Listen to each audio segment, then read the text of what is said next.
The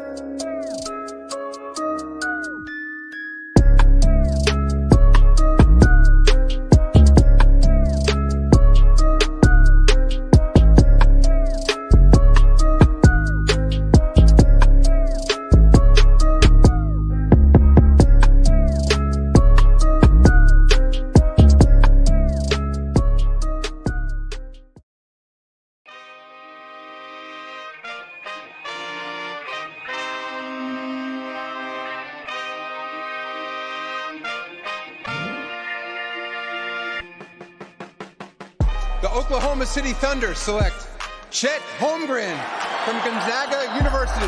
What a pass. Giddey underneath for JRE. The reverse and the rookie-to-rookie action. SGA defended closely by Westbrook. Tough. Step back. Gets up the shot. Banks it in for the lead. This is Dort. You're listening to the Uncontested. What is up, and welcome to the Uncontested Podcast, coming to you live Wednesday, August 9th. We're part of the Blue Wire Podcast Network and DailyThunder.com. I'm your host for the evening, Jacob Niffen. Got JD Silva with me tonight. Fellas.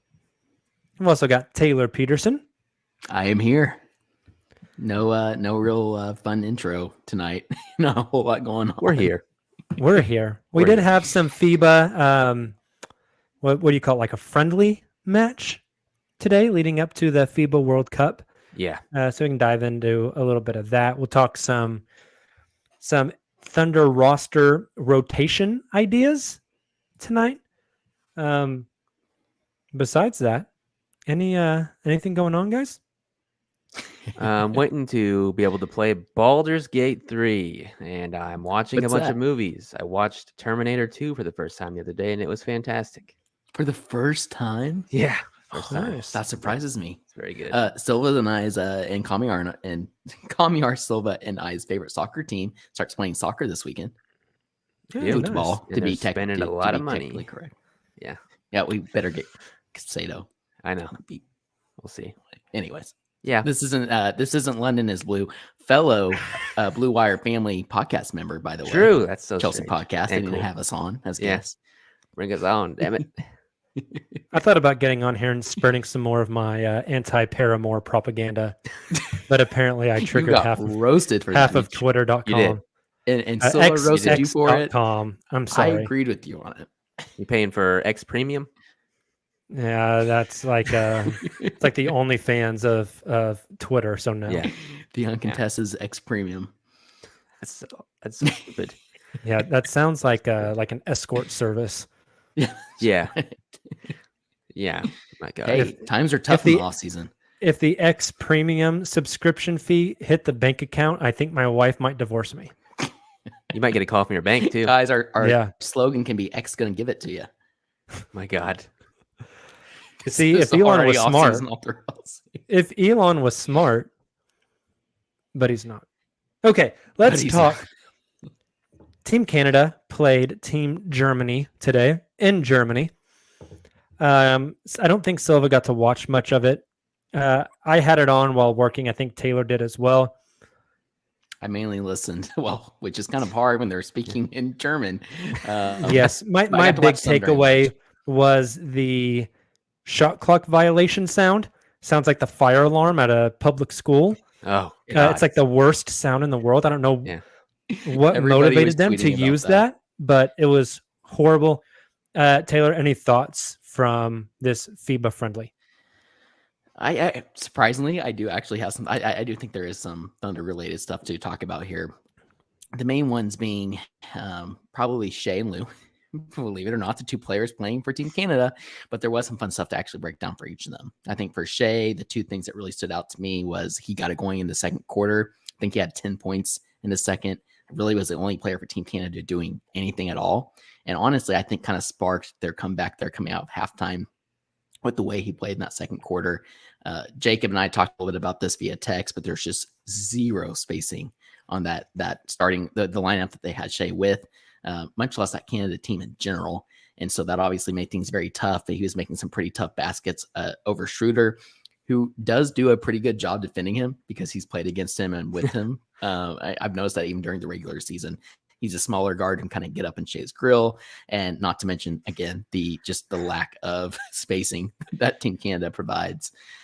So that stood out to me. It also stood out to me that Shai and the starters didn't close that game. And I totally get it because the second unit went on a big run there, but you would think. I think that was mainly more because it was a friendly game. I kind of was thinking that too. But I would love to see Shai get in there with that group consisting of Lou. We didn't see Shai and Lou really play together.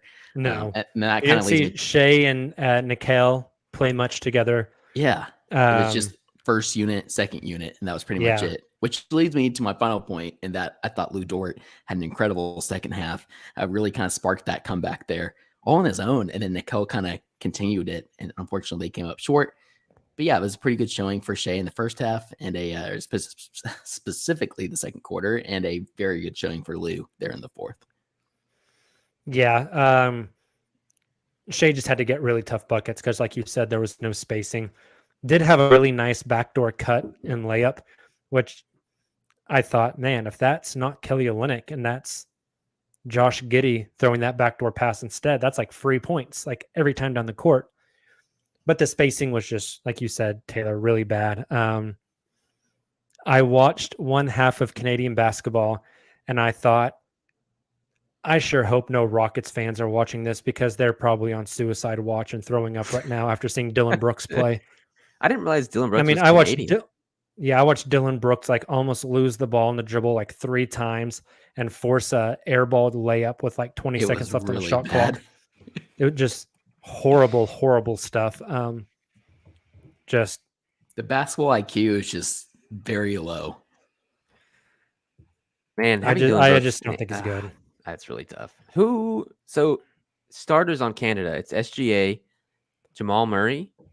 He didn't play today because he's like nursing an injury. Okay. But I think the thought is he will start. Yeah. RJ Barrett. So not a shooter. Dylan Brooks. Not a shooter. Kelly Olynyk. Kind of a shooter. Kind of one. Yeah. And okay. Powell. Oh yeah, maybe they'll start Powell instead of Olynyk. I don't know. No. They started them together. Powell was at center and Olynyk today. Was yeah, but forward. I'm saying whenever Jamal comes back. Sorry. It's Shai, Jamal, RJ, which is much better. I'm assuming Dylan Brooks and maybe Dwight Powell, maybe Kelly Olynyk. I would have taken out one of Norman Powell. I thought you were talking about Norman Powell. Norman. No. Dwight Powell. He did play for Dwight Toronto there for a while, but Dwight Powell for the Mavericks. Now, I think the move, obviously I'm very, very extremely biased, but based off how he played, I think it backed this up. I personally would have taken out one of Olynyk or Powell and started Lou. Yeah. If you don't have Jamal. That makes sense to me. It still doesn't give you much spacing, but hey, he was hitting some outside shots in that second half. It was good. He was. Still wasn't spacing the floor out though. The defense wasn't coming out there. Let's shift teams to Team Australia, who ESPN had a big article on today featuring Josh Giddey and his role with the Australian team. JD, did you read this one? I got to read it like in between a meeting at work really quickly, so I don't know if I got to dive into it as much as I thought, but I know essentially the story is about how Josh is like the premier player on this Australian team now, according to their coach. Josh is going to be the one running the show, and rightfully so, because when we talked about it on Sunday, that like he is one of the best players in this whole tournament, I think, and he deserves that spot at only 20 years old. It's kind of nuts to say that, but he's the best guy there, and I think he's perfect to run the show, and they're going to be really competitive, I think. When do they play, I wonder? I'm not sure when they have an exhibition game. They have a little bit. I want to say it's sometime next week. Like I was kind of surprised when I looked it up earlier today, and they have a little bit of a gap there before they play some exhibitions, but sometime next week. Interesting. So, yeah, basically sounds like Josh is going to be the engine. They said anytime he's in the game, the ball is going to be in his hands. They're going to let him play make. The article mentioned Patty Mills still being like kind of their scoring guy, getting like them a lot of points. Mm-hmm. But even a lot of Josh's teammates on the Australian national team just talking about how he was the last cut 2 years ago, right before he got drafted, and how they saw it in him then, and they knew like this is the next guy. And actually, this was supposed to be Ben Simmons. Yep, you're forgot about exactly that. right. And it's very much not. It's now Josh's team. And they talked about how Josh can post guys up and really take advantage there. They talked about how I thought it was kind of funny. They talked about how lethal the Josh Giddey, Jacques Landale pick and roll will be in FIBA basketball. That actually And I is thought, fairly if you think accurate. that's going to be lethal, wait until he gets Chet. Exactly. Yeah, that's Okay, so the article had way more content. I didn't read the article. I watched a video that same reporter, and I'm going blank on his name, did with the Australian men's national team's head coach. But the thing that stood out to me the most in that interview, well, first of all, I guess there's technically two things. One, he talked about how Josh played in OKC, how he played alongside Shai, even when Josh didn't have the ball in his hands, how impactful he was, still being that connector, making additional plays, and also how well he played off ball alongside a star and Shai. And then he also mentioned how Josh he's going to be featured for this immediate team, but how they're viewing Josh being the centerpiece for our Australian men's national team moving forward. How he is the centerpiece that they're going to build around. I think he used that term almost exact, which just kind of put things into perspective for me even more, because we've talked some this offseason about, we got Shai was so incredible this past season, and then Dub came out, I don't want to say out of nowhere, but obviously just blew the roof off expectations.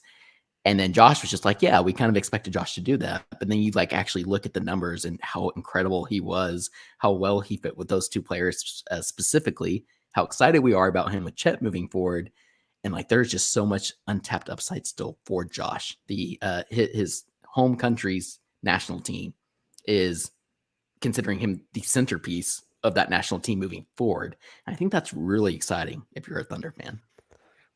Definitely. Team Australia has a good team too. I'm looking at it. Our friend Carrie just sent it to me. Australia has the fourth highest odds to win gold. I think they Pretty medal. good. I think they medal. Like they have a squad.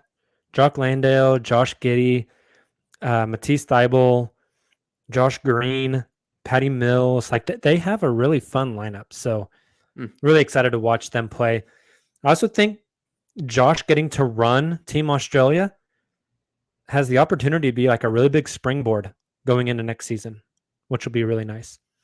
Speaking of next season, we're going to take our first break of the night, but on the other side, we're going to talk Thunder rotations. We'll be right back.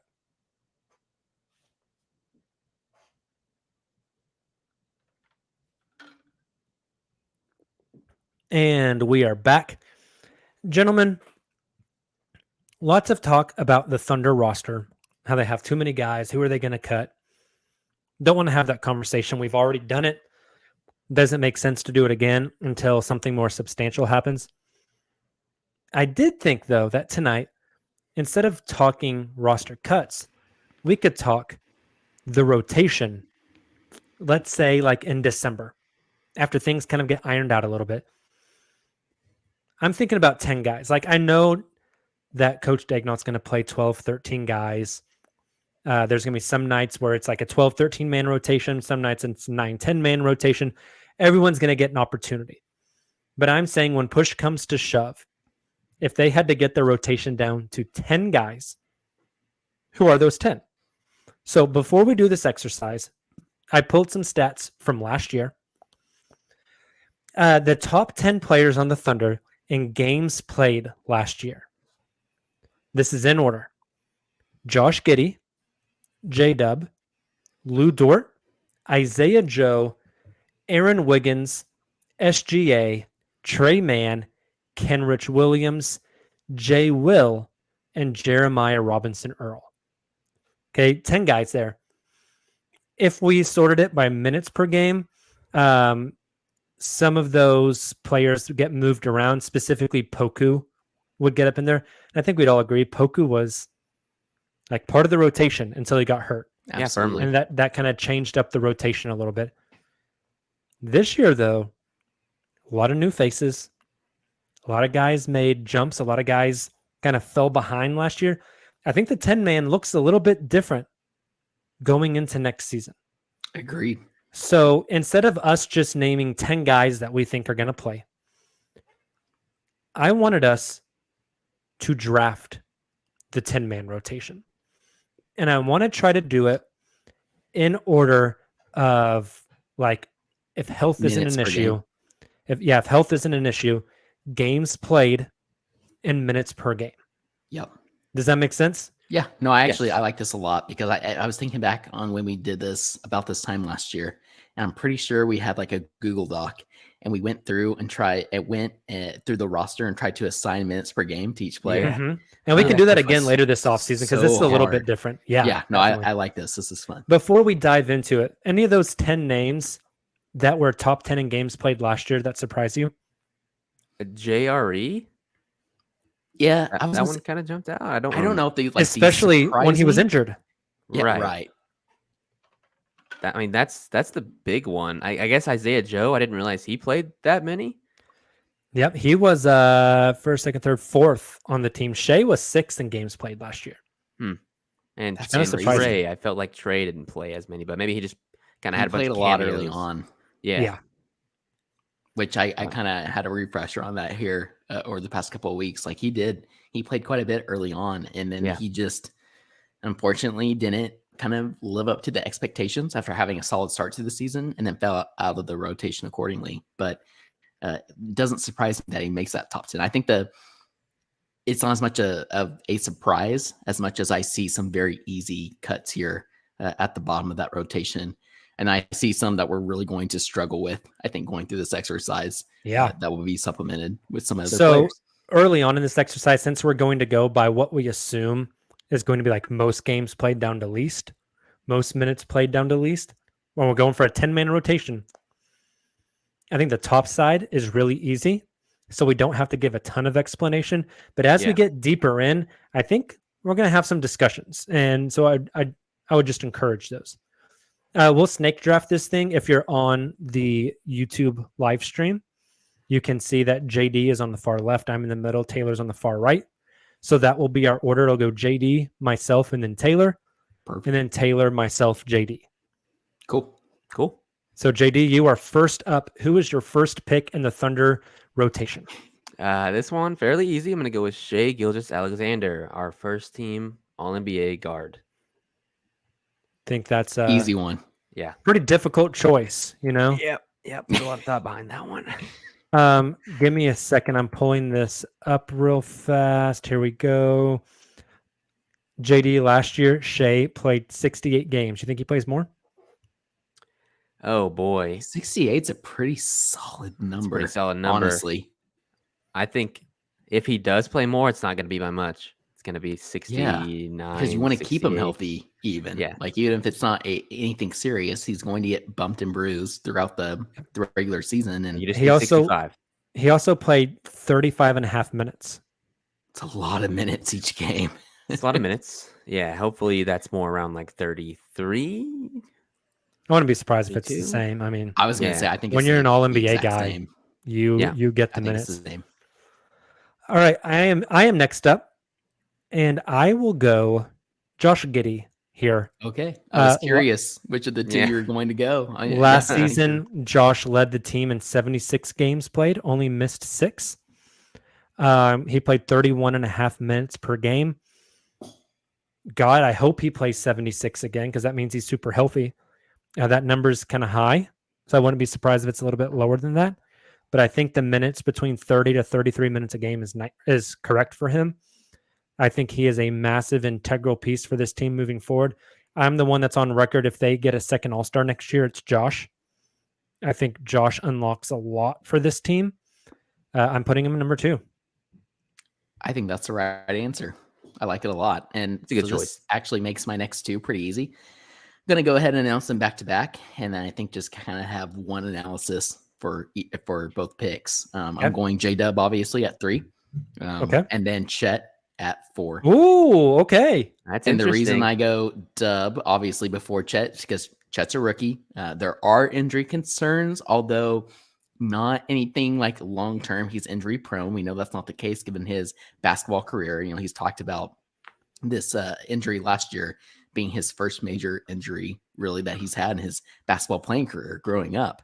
And then obviously through high school and college, but he's still a rookie and he's going to be battling down low each night as the Thunder's quote unquote true big, right? Even if he's playing a more, non-traditional role within this Thunder's offense. So because of that, I could see there's going to be games that he's going to miss potentially, rest nights.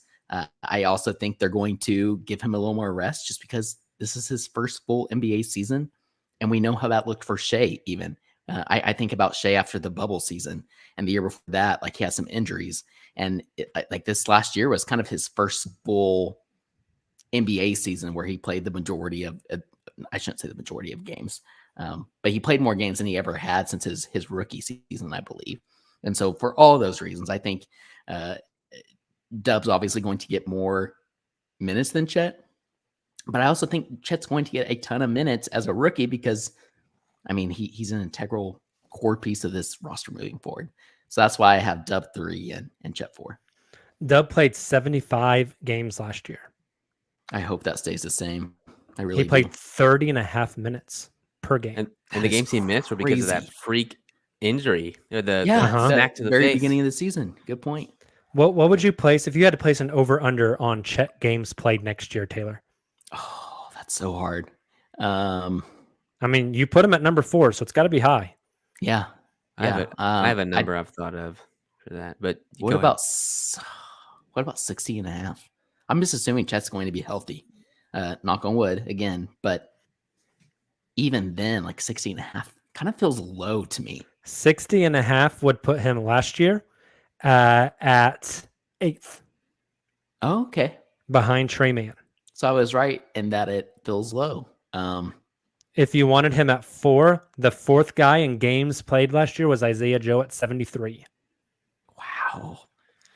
The Thunder had some pretty good luck with health last season, honestly. They really obviously, bad luck in terms of timing with the Kenrich injury heading into the play-in and stuff, but still. Mm-hmm. I would put Chet at like 65. 65 might be the right 65 number. to 70. Yeah. I don't see them intentionally resting him on back-to-backs. He's 21 years old. Right. Who doesn't really have a history of injuries. So I think 65 is the right number. I like that. All right. So I am next at number 5. So far we have Shai Gilgeous-Alexander, Josh Giddey, Jalen Williams, Chet Holmgren. I'm going to go with the 5th starter, Lou Dort. Yeah. Like, if you were to make me guess right now, is Lou Dort starting on this team in 2 seasons, 3 seasons? I'd probably say no. I don't think he's going to finish the contract in OKC. I could be way wrong on that. Just, he's an insane defender. I think the offensive limitations are a problem. I think if somebody else develops, they can slide somebody else in that spot instead. But next year, I think Lou is your starting guy in your backcourt. Guards whoever the other team's best player is, unless it's Joel Embiid or Nikola Jokic. I think anybody else in the league, it's fair game to put Dort on them. And so I'll have him playing the 5th most games. Last season, Lou played 74. Dude's just an Iron Man. A lot of games. It's a lot of games. And honestly, I've been thinking a lot about this too. Not to just take us down a tangent here, but I see Lou being so valuable for this team in competitive games, right? And I think there's going to be certain games, certain lineups and matchups where we don't see him as much this season. But I also think there's going to be games where he plays, again, like nearly the full game because we need his defense out there. And if he's not a negative offensively in terms of him, hopefully hitting outside shots, which on fewer attempts, and also being able to finish when he does have the ball in his hands, finish around the rim, I can see him getting some really good minutes in some of those matches that we've seen him succeed with. I think of guys like Kawhi Leonard, Luka Doncic, and James Harden, just off the top of my head. So I like that one. So I don't know if you guys know this, but last season, Lou was 3rd on the team in field goal attempts and 1st on the team in 3-point attempts. That'd be a think fun off-season pod for us to go through. I think those that steps. needs to change to where Lou is like not top 5 in field goal attempts. Agreed. That would be nice. And maybe like 4th in 3-point attempts. Something like that. Yeah. Like Yeah. take open ones, take good ones. Corner Be way threes. more selective. He took more threes per game than Isaiah Joe. Lou was at 5.5. Joe was at 5.4. And then the next highest was Lindy at 4.0. That's insane. Those Isaiah honestly Joe don't one surprise especially. me. Yeah. All right, JD, you have back-to-back picks here for number 6 and 7.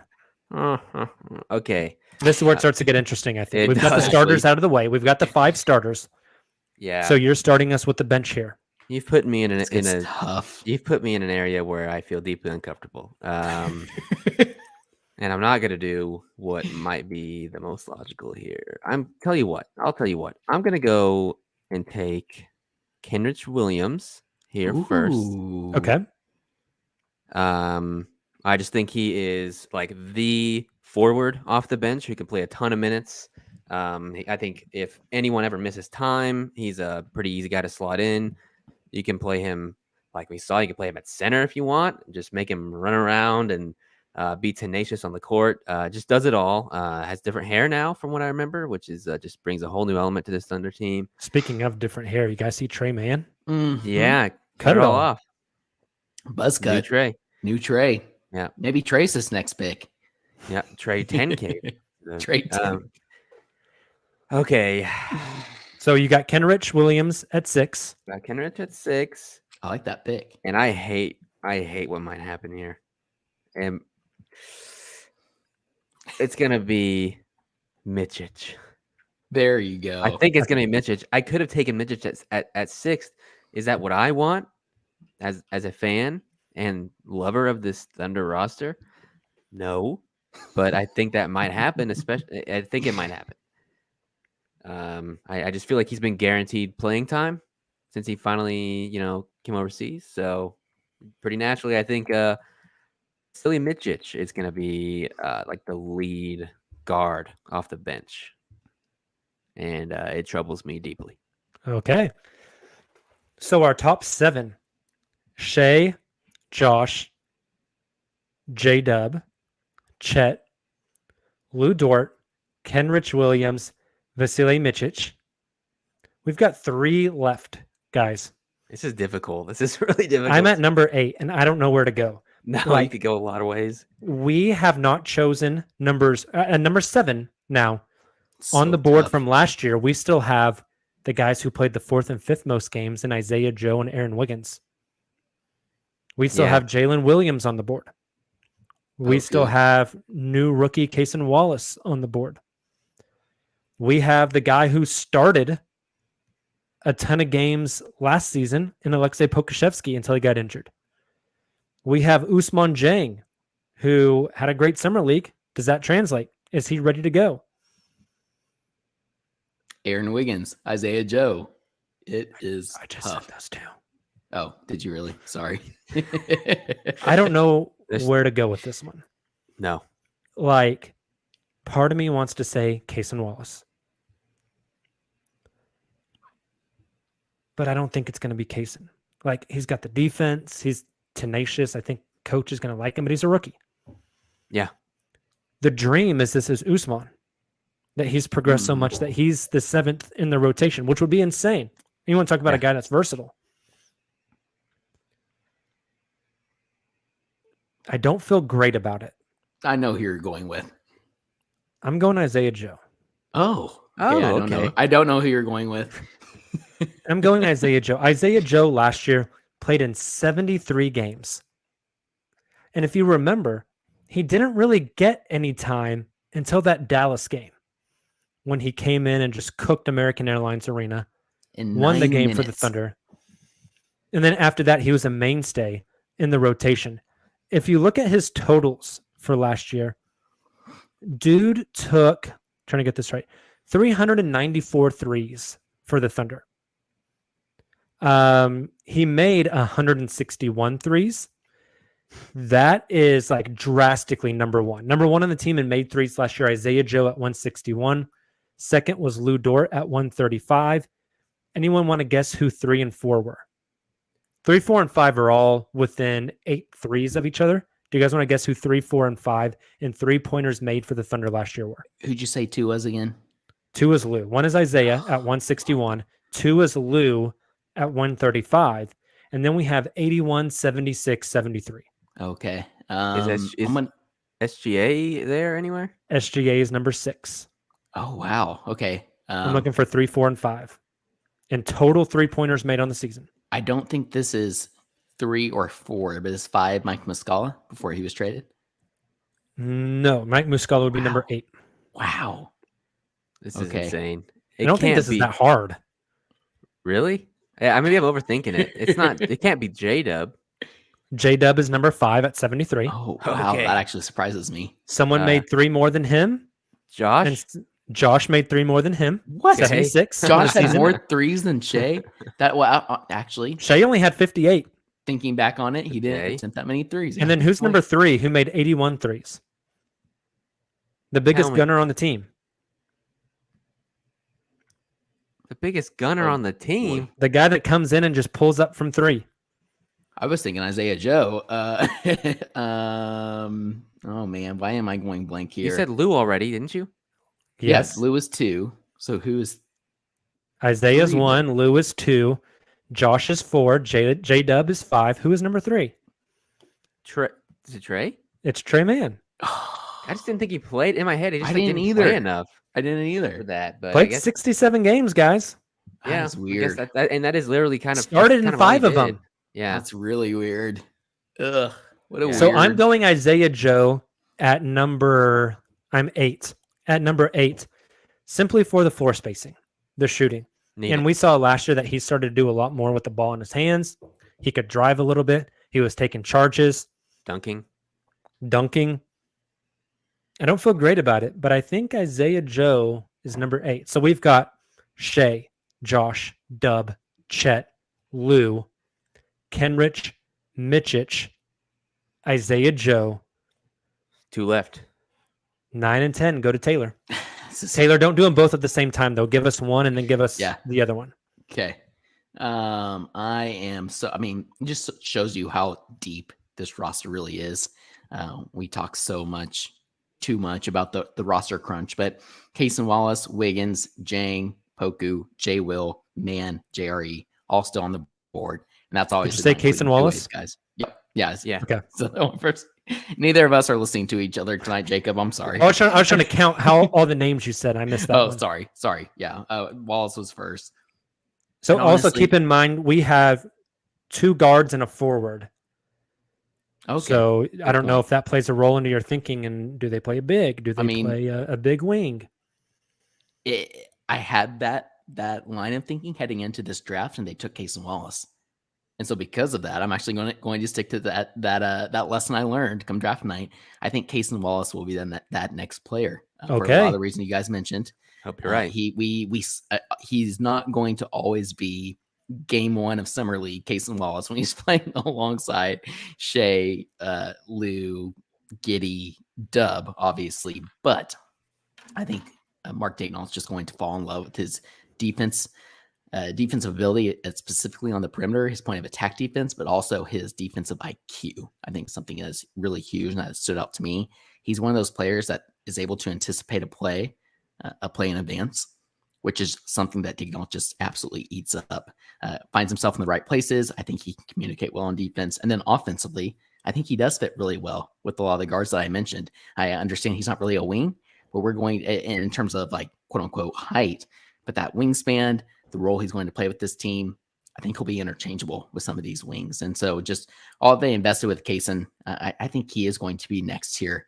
And I see him competing for minutes with Joe and Mitchich moving forward this season. It's going to be interesting to see who kind of emerges at the end of the season between those 3, in my opinion. I like it. So number 9 is Cason. It means we got 1 guy left for our 10-man rotation. Gosh, so You could go Poku, you could go Oos, you could go J. Will. yeah, and Jang. I mean, in my heart, I want to go Jang because, like you guys mentioned, like that means that he's taking such a significant role, and I think ultimately that would be better for the ceiling of this basketball team. But I can't do that right now. Wiggins is the safest choice just because you just know what you're getting from Wiggins. Did we lose Tayler? We may have lost Tayler. There's going to be games Oh, where Wiggins plays a lot. Weird. Can you guys hear me now? Taylor, we keep losing you. There you go. I think you're good. We're good. Okay, that's weird. I didn't even get like a low Wi-Fi notification or anything. You guys still hear me? Yeah. No, you're good now. Cool. Yeah, okay, that is really now. weird. Sorry. I was just saying that Jang would obviously be the best long term for the upside of this team, but I don't necessarily think that's the case. I think Wiggins is the safest bet here, just based off what you're getting from him night in, night out. But I think there will be games that Wiggins plays quite a bit of minutes, and there'll be games that he doesn't play at all for consecutive games in a row, kind of like we saw last season. Therefore, I'm doing it, guys. I'm going for it. The final pick here in the 10-man roster of the uncontested offseason 10-man Thunder 2023-2024 rotation draft. I'm going with Poku. I think Poku is going to get those minutes. I thought you were going to go J. Will. Me too. But I think Poku is going to get it. That was the exciting choice you just made, Taylor. Yeah. That spiced up a little bit. After it makes a bit of sense too. Like Poku can play wing. It does. They've played him a lot at center last year. I mean, if your center rotation is Chet and Poku, you've probably got the lowest weighing center rotation in NBA history. Like, yeah. Those are some thin white boys. Thin towers rise again. I'm into it. Yeah. I thought that it died, but this is now brought back to life by Taylor in this draft. It's going to be a huge, huge preseason for Poku, especially since he's missing FIBA ball. Agreed. If he comes back and he can play, that's massively important for this team. Agreed. I'm typing out for people that are watching and have joined late. I'm typing out the squad that we drafted. Awesome. Well, as you type it, I will tell the listeners of the podcast one more time. Our 10-man rotation in order of like games played or minutes played goes Shai Gilgeous-Alexander, Josh Giddey, J-Dub, Chet Holmgren, Lou Dort, Kenrich Williams, Vasilije Micic, Isaiah Joe, Kaysen Wallace, and Alexei Pokusevski. If you had to choose one of those guys to not be in the rotation come season's end, who would you choose? Poku. Honestly. I mean, that's probably fair. Connor, this makes me laugh. Here in the comments, it's all smoke to get him being sitting out FIBA. It's all smoke to get him more time in the weight room. Swolku. I love it. Hey, let's take our second break of the night. On the other side, we'll talk some of our favorite lineups that we can't wait to see before we get out of here. We'll be right back.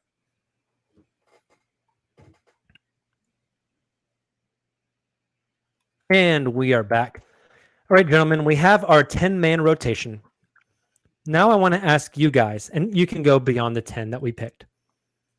What are some 5-man, maybe it's not 5-man, maybe it's 3-man combos, maybe it's 2-man combos, maybe it's all 5. What are some lineups that you are looking forward to seeing played together next season? This one's nuts. So many options. There are so many options. One that's just insane. It's insane that I could say this and it makes sense. Is Josh Giddey, J-Dub, Usman, Poku, Chet. What is the long boys lineup? Like that would work. I think you play a zone in that instance, and you just swallow up all the passing lanes. Right. That'd be a blast. That's one that I'm really excited for. Just the all wingspan team. Yeah. Yep. So I was thinking, honestly, I had pretty much the exact same lineup, but I think Shai is better defensively than Josh at this point, and we saw that with the leap that he took defensively last season, and he has a solid wingspan as well for a point guard. So I was thinking Shai, Dub, Oos, Poku, Chet, like the length of that lineup. Yeah, it's probably not going to translate incredibly well offensively unless, again, we see Oos take a really big leap, especially off ball. But man, that is really fun to think about. Yeah. So when you look at per game last year, Poku averaged a block and a half per game. I like to think of, I don't think they'd ever play this lineup. Maybe they would. I don't know. But you throw out a Cason Wallace, Lou Dort, Kenrich Williams, Alexei Pokashevsky, Chet Holmgren lineup, and you let those three backcourt guys in Lou, Cason, and Kenrich just play aggressive as shit at the point of attack, just maul people at the top of the key, force them to drive the basketball, and then you just have your two best shot blockers down there patrolling the paint. I mean, driving in on Chet and Poku, either one of those can beat it off the glass at any point in time. Like, I think that would be an insanely fun defensive lineup. Like, would they 7 seconds left and you're up one and Shai just scored a basket and the other team calls a timeout to advance the ball to half court and the Mavericks are about to inbound with 7 seconds to try to win the game? Like, maybe that's a lineup you could throw out there. Yeah, absolutely. Because that's like a disgustingly good defensive lineup. And then, you have those two down low. Like, I agree completely, especially if Chet is able to defend on the perimeter as well as it seemed like he could during Summer League and as well as we hope. Any other lineups? We've kind of talked some long boy lineups, some defensive lineups. What other kind of lineups are you guys looking forward to? I've been cooking up. How can we get the most shooting on the court at Dang one it, time? Silva! Quit stealing all my ideas. So let's just go back and forth then, Taylor. Who would be your point guard in this instance? Is it Casey? Shai. No. Okay. Shai. Cool. Give me Shai and shooters. Yeah. That was kind of my idea. I like Isaiah. Let's go back and forth. Yes, Isaiah. I'll go Isaiah Joe. So you go. Okay. Who's the three? I understand he's not known as a shooter per se, but I still like Dub there at that three because it gives you more length. And I'm still thinking about the defensive side of the ball. And then at 4, I don't know who is considered like the best bigger. You don't have to have a traditional lineup. Like, I have an idea. This thing, Mitchell shot 40% from 3 last year, guys. We haven't included him in any of these lineups so far. I have some, but I don't think he fits in this one I'm thinking of. But I do have some with Mitchich. I think the shooting one, you could put him in there. You could also put Trey if you wanted. I was thinking even more traditional Davis Bertans. Oh my God, I forgot he was on this roster. That's me throwing up.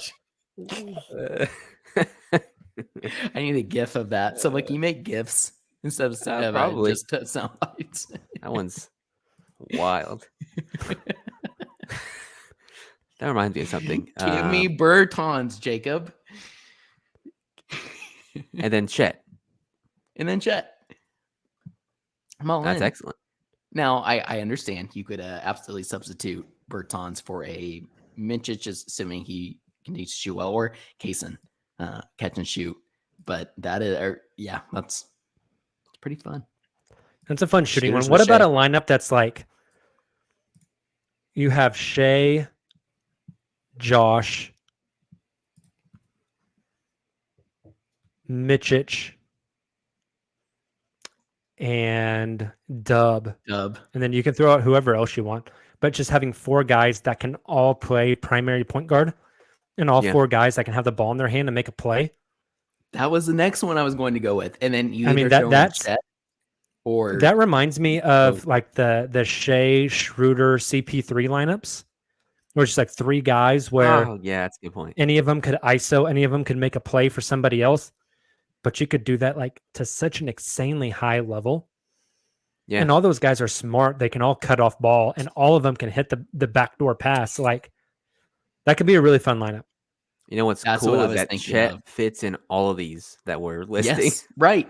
And then even in that lineup, like depending on the matchup, depending on who you're playing, it could be Chet and you have a more, again, not a traditional big, but you have an actual big in that lineup, or you can just play that lineup with no big whatsoever and throw Dort in there. And I think that's so fun to think about. We have a couple of comments here that I think we should hit. One is if you had to make the Flyers lineup, the dudes that'll get up and throw one down. Oh, cool. Ooh. J-Dub's got to be in it. I was watching J-Dub highlights the other day and I tweeted this out. The most ferocious dunker on the team, and it's not close. Agreed. It is not close. You remember the one he put on Anthony Simons? Yeah. Where he got head swiped in the and one. I mean, and then he just laid on the floor and flexed and screamed at everybody. Yeah. That guy's a badass. Yeah. I'd put him one. So- I agree. Dub is on there. I think Trey Mann is on there. I think Trey Mann. Trey might Mann be is good too. for an He's explosion. had some sneaky dunks. Yeah. He's an explosion waiting to happen. You could put Chet on there. Pause. He's good for. You could put Chet on there. Who else could you get for the all dunk team? Is it Chet's recency dunks bias are just- telling me Isaiah Joe should be there? Is that recency If bias? he uncorks one, they're impressive. The problem Yeah. is That's he doesn't fair. get a lot off. It's not too That's often. fair. What are you gonna Lou do if kinda. Mitchich just like Dort? posterizes somebody? Oh my gosh, that'd be incredible. Posterizes and then shows us all his Dort had a braces, great one it'll in be FIBA gross. today. In the third Yeah. quarter, he had a really nice baseline, or maybe it was the fourth, but he had a really nice baseline dunk. But I'm like, that's the thing. It's like this is so opposite of Thunder 1.0 when we're talking like Hamidou Diallo, Russ, Yeah. even Andre Robertson, and like Yeah, you had some dunkers. the list on goes that team. on. Yeah. PJ, I mean, Perry Jones could. Here's go another down when fun he's one. playing. Connor says 9 seconds on the clock. You need a bucket to win the game. Who's on the Oh floor? my. Ooh, Josh okay. is inbounding it, Right. and there's Yep. no question. yep. So it's SGA. J Dub's out Dub, there. J-Dub's out there. I think Chet's out there. Is Mitchich And I- out there in that situation? I I'm don't thinking know. Isaiah Joe. That's kind of what I I was want thinking shooting too. with those other playmakers that could we be already fair. have in there. That could be 9 fair. seconds, like they're I'm creating. telling I know Silva has taken up. They finally signed Vasily Mitchich, Yeah. and at that moment, I had been carrying the torch for so long. I'm like that Olympic runner carrying the torch to the Olympic Games. And at that moment, I laid my burden down, and JD came behind me and picked up the torch, and it just kept running with it. Someone ever has since. to. Someone has to. The dude shot 40% in FIBA. Like, I think he could be out there at the end of the game, He but did. Isaiah Joe does make sense did. as well. That's I mean, fun. if Mitchich can shoot that well off ball, catch and shoot, like that's an incredible basketball team. I'm just not confident he's going to shoot It's going to be a while. that way, catch and have that high of a catch and shoot percentage. One more take on here. James says that he's got a hot take that Poku averages more blocks than Chet. Ooh, that could be a James, fun bet that we James, have James. for our bets podcast. Yeah. If Poku stays healthy, can the two of them combine 4.5 blocks a game for the season? Combine, like each of them, like Oh, have like 1.25 per game. That would be Or- 2.5. so they would both so need you're 2 saying points. each of them have 2.5 per game. Roughly, That's a lot of yeah. blocks. It is a lot of blocks. That's a lot of blocks. I think That Chet feels a little does. too I high. don't know if Poku does. If Chet's Yeah. doing that, that's my assumption. I'm not saying both of them average 4.5 blocks. I'm saying combined. Total. The two of them combined average 4.5 blocks. Oh, I thought you said 2.5. I was like, what? No, 4.5. Chet's blocks plus Yeah. Poku's blocks equals 4.5 a game. That's kind of a I high mean, number, but it'd be fun. I take the over because I think Chet could flirt with like 3. I think Chet can flirt with 3 as well. That's insane. He's gonna And be so true. And much fun, Poku dude. can flirt, Yeah. obviously flirt with 1. Like that's Yeah. yeah, I like that. Sorry, I thought you said 2.5. I was like, you mean like a piece? That'd be dope. All right, I think that's all we got for tonight, guys. Right. That Can I was try out fun. this sounder before we start the outro music? It's a quote from Justin from Sunday's Oh, show, no. and I haven't actually played it yet. Yes, Better learn Chinese, buddy. love it. All right. Actually, Justin has some of my favorite sounders. Can you play a sounder over the music, Silva? Let's see. Well, cut the Better music learn off. Chinese, buddy. Beautiful. Play another Justin one. Tingly in my pringly. Beautiful. Beautiful. And then since Nick's not here, give me a Nick one before we get out of here. In the multiverse. Beautiful. Beautiful. Hey, thank you guys so much for tuning in to the Uncontested. We really appreciate you. We know it's the dog days of summer. Things are slow. But hey, the rest of August, we'll have a schedule release. So that'll be fun. And then we'll get FIBA basketball, and we'll be talking all about Chet. Or no, sorry, not Chet. Chet's not going to play FIBA. Josh and Shai and Lou and Lou. and Jack Maybe we'll White, talk some Thunder Jack Staple. White, some Davis Bertans. Who knows? Join us Sunday. We have a really fun show planned for Sunday. Our guy Justin has come up with a really clever idea. So we'll be pumping that one out on Sunday. Should be a blast. You guys take care of yourselves. Stay cool. Enjoy the rest of your week. We will be back with you Sunday night. Until then, go follow all the social channels, and we'll chat soon. Thunder up.